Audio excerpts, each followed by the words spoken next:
Wicked Truthers. Welcome back. So on this episode, I want to dive into a word of the day.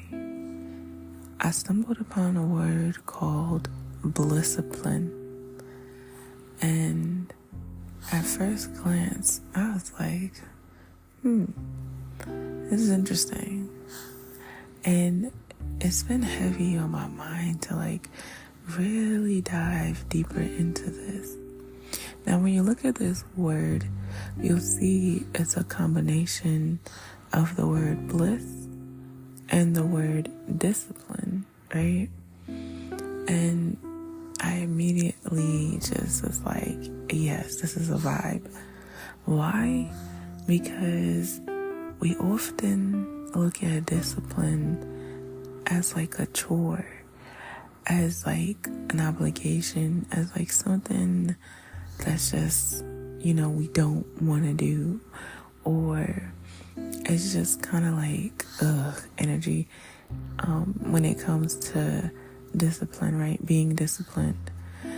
And this word, it kind of challenges you to be disciplined from a place of bliss, to dive into the energy of discipline from a blissful state, a blissful mindset, instead of, tackling discipline or becoming one with discipline from a place of feeling like, I have to do this, or a place of struggle, or a place of just disdain. And so this term was coined by a being named Michael Beckwith. And tapping with him too, because he is such a vibe. Oh my God, I was listening to him on YouTube, and just the 5 minutes I heard gave me chills. So he says basically that living in bliss means living in the activation of your full potential. And I love that, because I've always said we're not here to struggle, So what is your bliss, or what brings you bliss, right? And what brings you that joyous energy? If we were to implement bliss, right, that state of being in bliss, and we were to incorporate it in everything we did, right, just the way that we approach life from a place of bliss, can you imagine how life would be, how your life would be, really, if there was no hesitancy, no fear, no, insecurities or doubt going into whatever it is that you desire to do or who you desire to be, and you set intentions from a place of bliss. Can you imagine how your life would shift, how your manifestations would flow, and so easily, effortlessly, and quickly? So, BLISSIPLINE, basically following your bliss, right? But from a consistent basis. Being able to show up consistently while doing more of what it is that you love. Being in a place of bliss as you work on your goals. And I feel like a lot of times when we set goals, right, we may even do so from a place of feeling like it's a lot to conquer, in a sense, right? Or it's okay, this is my goal for the year. This is what I have to do. This is what I want to get done. But then it's what is the energy behind the goal that you're setting? When you make that intention, when you make that goal, when you're planning it, what energy are you planning it from? What energy are you setting that goal from? What is your intention? What's behind it? Is there any bliss? Is there any joy behind it? Or is it just, coming from the energy of doing? Is it just coming from the energy of feeling like, well, I need to be successful, so I need to get this done. You know what I mean? It's like, why? What's your why in a sense? Like, what's the reason of setting this goal? And then what energy are you vibrating from? What is your frequency that's pouring into this goal as well? Because that within itself can actually hinder or slow down you reaching the goal of success. So just be mindful of that as you're striving towards your greatness.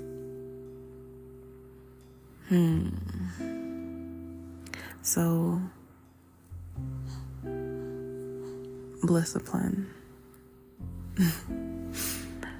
Do what you love. And I know that's probably sounding like real cliche in this moment, but when you do what you love, there's no restriction. There's no hesitancy. There's nothing stopping you. You are a force. You are a force. You're moving in love. You're being love. Everything is just flowing. You're the embodiment of love. And there's so much passion. It hits different when you do what you love. Just think about that. When you're doing something that you love, that brings you joy, that brings you bliss, it hits different. It really does. As opposed to making yourself do something you don't really want to do, or making yourself do something that, you're not really fond of, or, like there's no joy and passion in this. There's no laughter here. There's no happiness here. You're just doing it, right? So find your bliss.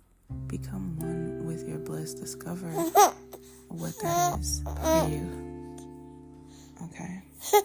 So I had to pause for a second. Baby girl was waking up. But it made me think about discipline as far as when it comes to our children. The way we discipline a child. And a lot of times when you think about discipline, it comes in a form of like punishment. Like, oh, you're going to obey me, like being obedient, right? And when I looked up the word discipline, it's more so about teaching or guiding. So when you look at it from that perspective, and it's like, okay, how do I want to teach or guide my child? It hits different. Well, at least for me it does, right? It's not about, okay, well, you didn't do this, or you acted out, or you had this kind of behavior, so now for me to correct that, I'm going to punish you, right? Which actually, from my point of view, does not correct the behavior. But let's not get into that at this moment.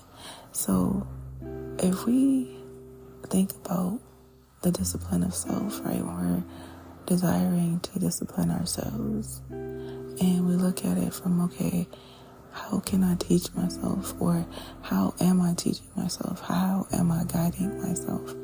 And is it coming from that place of love? Am I doing it in a loving way, right? Or am I punishing myself because I'm not obeying, what I may have planned or set for myself, or how I would like for myself to show up? So it's like, how are you treating yourself when it comes to self-discipline? And is it coming from a loving place? Because if it's not, it's going to be a little bit harder to find the bliss of it all, right? And so it's just tapping in with the energy of like, okay, I want to be disciplined in this area of my life, or whatever it may be. And it's, guiding oneself to a new habit, or a new way of being, or a new way of showing up, right?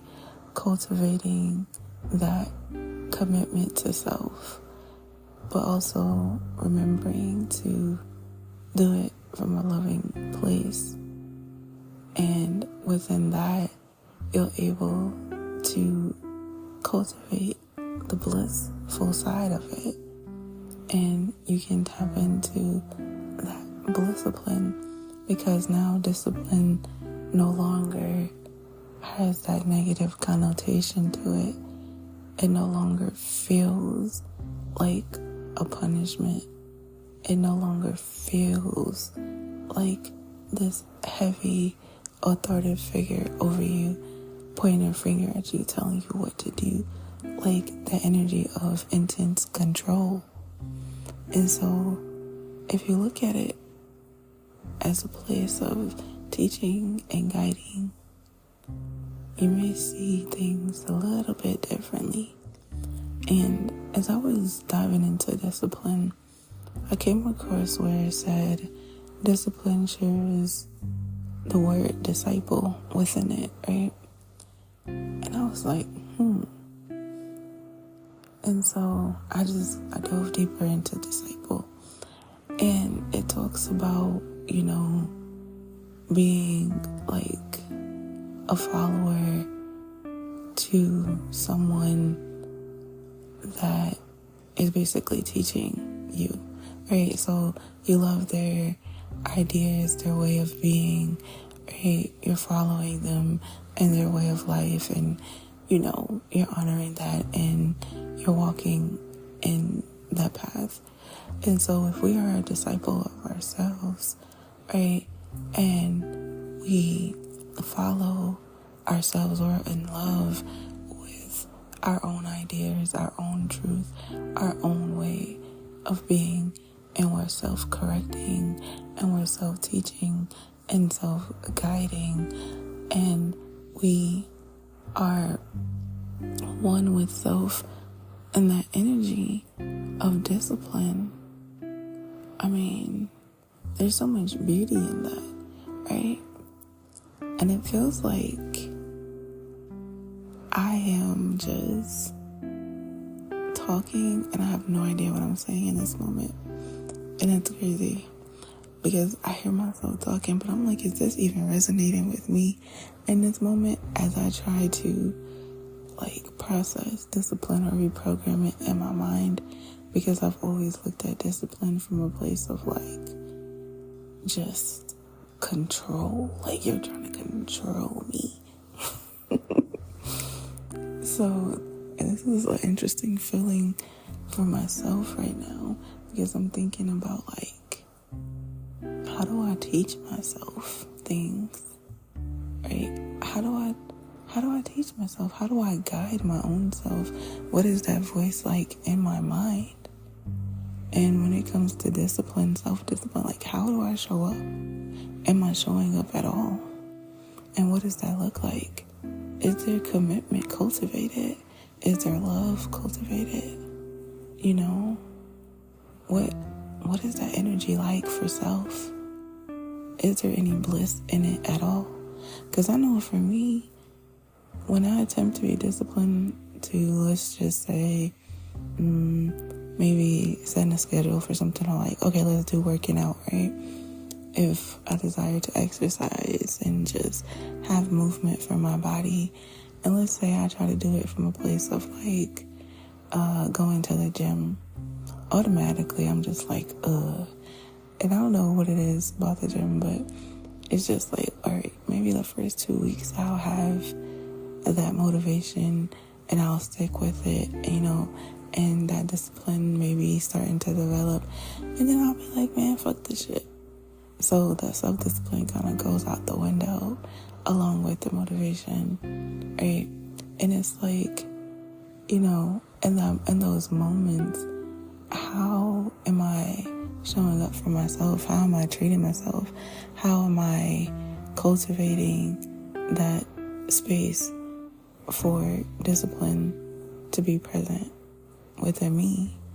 And I think it would make a difference if it was done from a more compassionate or considerate energy, as opposed to, okay, this is my goal, I want to have it done by this time, this is what I have to do, I have to show up, I have to get up at this time, I have to get this done. It just feels so obligatory, man. right? So I feel like I kind of shifted from Bliss-Discipline and we're just strictly talking about discipline now. But anyway, let's, shift back a little bit. This word is so beautiful to me, and I'm really grateful that I stumbled upon it. And it's so funny because when I think about, like, how the hell did I come across this word, it's always like a blank, like a question mark there. It seems like the words just find me, right? So tap in with this word. Tap in with Michael Beckwith too. Like, look him up on YouTube. He has some dope books on Audible as well. Like, just tap in with the energy of bliss and discipline. Create your Bliss-Discipline. Oh, one last thing I want to say before I close this out, right, is Bliss-Discipline is about being in the now. So basically, when we set goals, a lot of times we have an end goal in like a date. We want something done by. I used to hate being asked that question. What's your 5-year plan? Man, I don't know. I'm focused on right now. Like, I despise that question when people would ask me that, because I honestly don't have my life planned out for 5 years. I don't know. How can I say what's going to happen in 5 years, and I can have this whole ass plan and nothing goes according to it? And I feel like that within a sense kind of sets you up for disappointment too. But anyway, I just, like, I hated that question, especially like in college and stuff. Like, ew, don't ask me that. So now it's just like being in the energy of being in the now, right? When it comes to Bliss-Discipline, and not focusing so much on a future date. Because if you focus on the now and you're present, you allow yourself to actually cultivate that place of joy, that sense of gratitude, that sense of just being, as opposed to your mind being in a place that's like distant from now.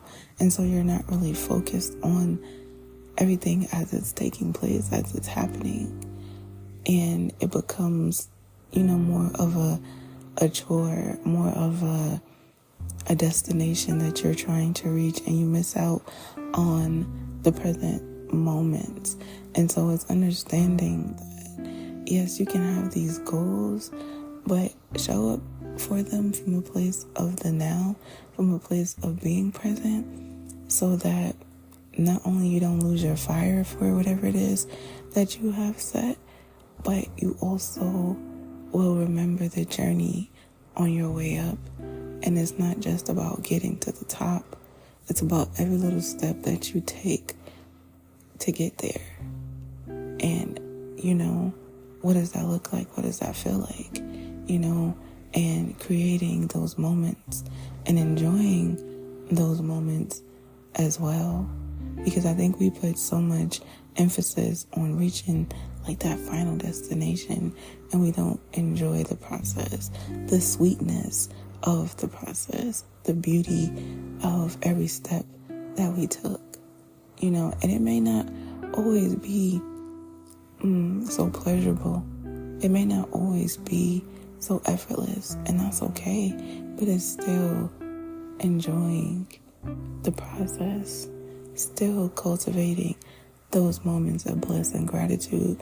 When it feels like there's chaos or shit is hitting the fan, you'll have a deeper sense of love, of celebration, of being proud of yourself whenever you do reach whatever the end of that goal is. And it's not just like a blur. You know what I mean? Because you remained present and you wasn't just in like go mode and just zombie mode and everything was just numb around you. So, Bliss-Discipline. Cultivating bliss, cultivating joy and discipline, merging the two together. I was going to say marrying them together. I guess that works as well, right? Commitment. It's funny because I looked up discipline, but I did not look up bliss. And I think that's interesting. So, in this moment, I'm going to look and see how bliss is defined Bliss is defined as a state of complete happiness or joy. Heaven, paradise, eternal bliss. It is often associated with marriage, with the joyous feeling, right? Which I guess is why the word marriage came to mind. A great joy or happiness, spiritual joy. Let's see, what else does it say for bliss? Perfect happiness, complete happiness, supreme happiness, utter joy or contentment, wedded bliss.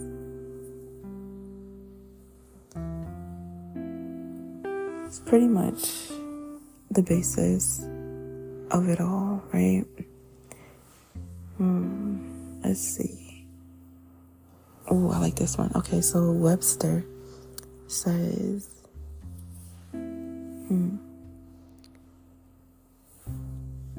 Actually, I don't think this is from Webster's dictionary. That's okay.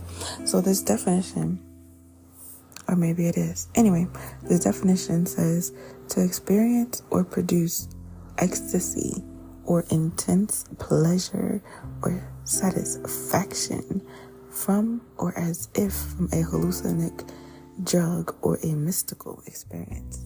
I like that definition. Ecstasy, intense pleasure, satisfaction. Anyway, moving on.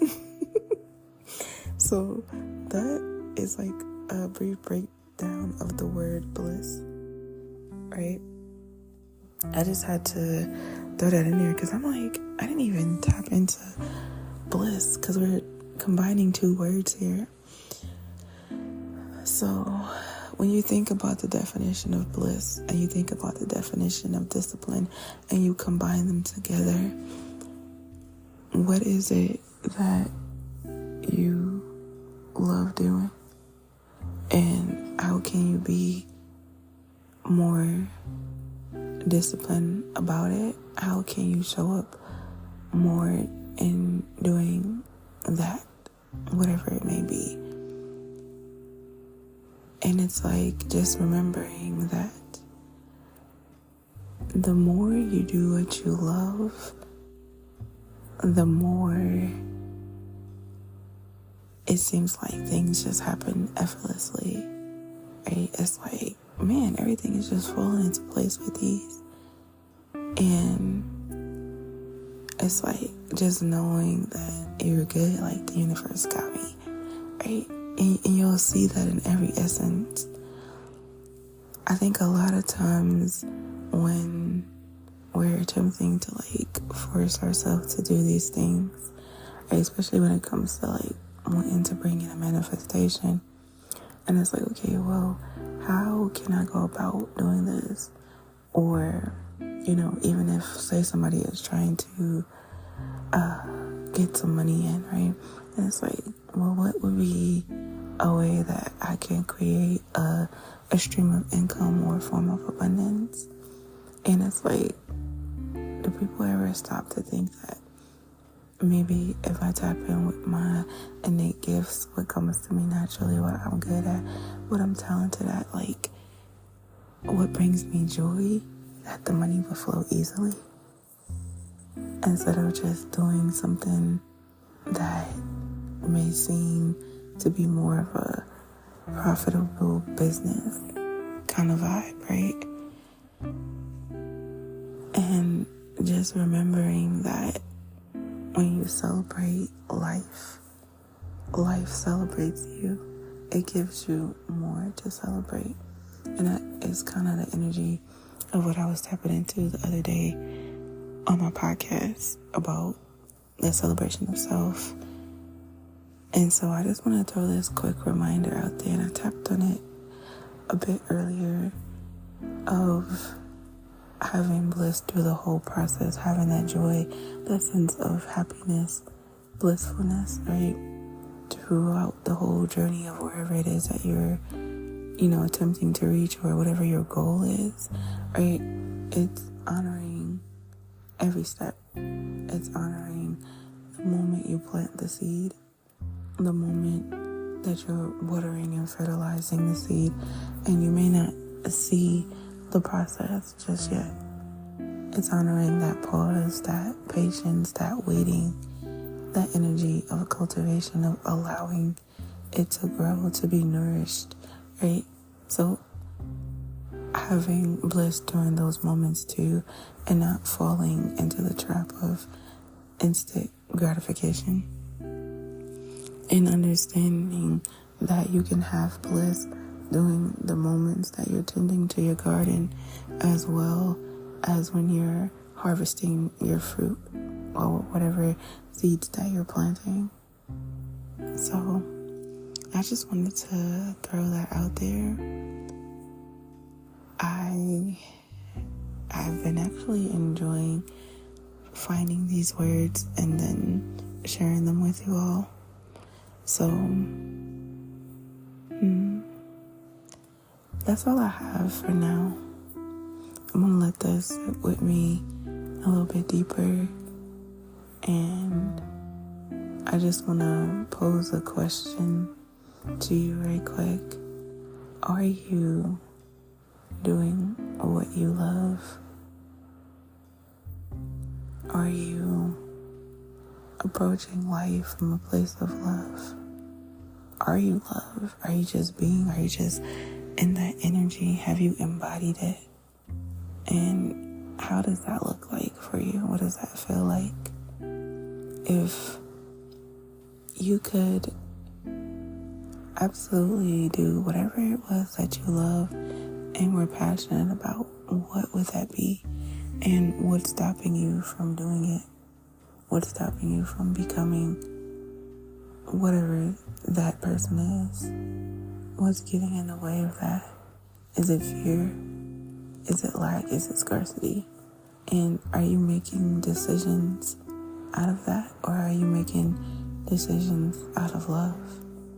You know, it's your life to live. And you deserve to have a blissful life while you're here. So, just wanted to put that out there. I'm just curious, giving you something else to think about. That is all. I love y'all. As always, thank you for tuning in.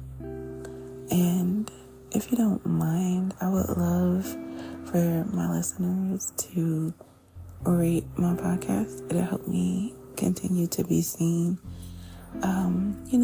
and just be suggested when people are looking for podcasts to listen to. So, if y'all don't mind doing me that favor, I will greatly appreciate it. I love you. Thank you for tuning in. Stay tuned for more words. And I don't have the urge to say this, but be kind to yourself. And remember, life is as beautiful as you allow it to be. Self-love and perspective is key. Much love, y'all. Peace.